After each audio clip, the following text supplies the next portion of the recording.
सेव्यमान पावनाङ्घ्रिपङ्कजं ज्ञानयज्ञसूत्रमिन्दुशेखरं कृपाकरं नारदादियोगिवृन्दवन्दितं दिगम्बरं काशिकापुराधिनाथकालभैरवं भजे।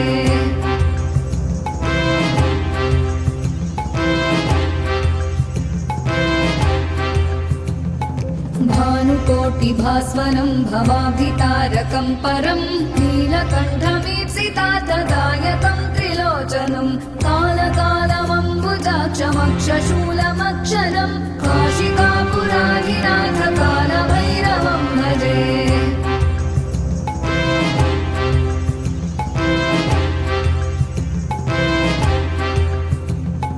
शूलटङ्कपाशदण्डपाणिमादिकारणं श्यामकायमादिदेवमक्षरं निरामयं भीमविक्रमं प्रभुं विचित्रताण्डवप्रियं काशिकापुराधिनाथकालभैरवं भजे।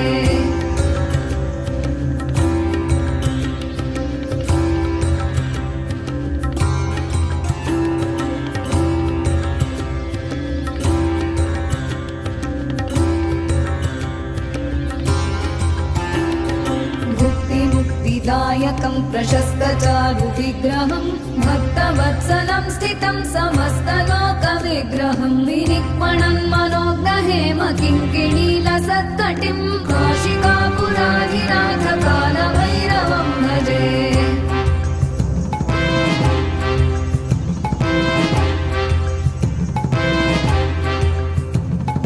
धर्मसेतुपालकं त्वधर्ममार्गनाशकं कर्मपाशमोचकं सुशर्मदायकं विभुं स्वर्णवर्णशेषपाशशोभिताङ्गमण्डलं काशिकापुराधिनाथकालभैरवं भजे।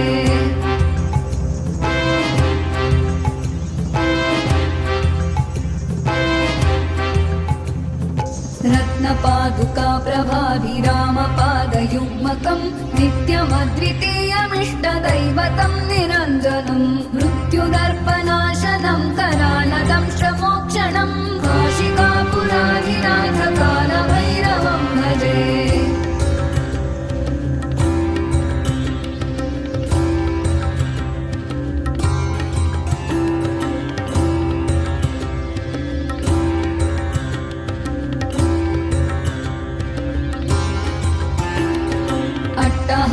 भिन्न पद्मजाण्डकोशसन्ततिं दृष्टिपातनष्टपापजालमुग्रशासनम् अष्टसिद्धिदायकं कपालमालिकाधरं काशिकापुराधिनाथकालभैरवं भजे।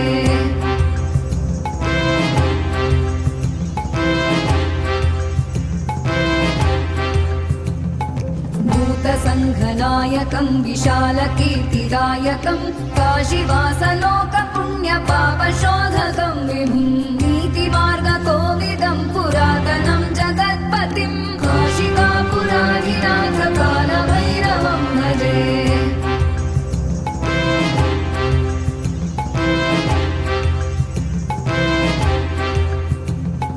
कालभैरवाष्टकं पठन्ति ये मनोहरं ज्ञानमुक्तिसाधनं विचित्रपुण्यवर्धनं शोकमोहदैन्यलोभकोपतापन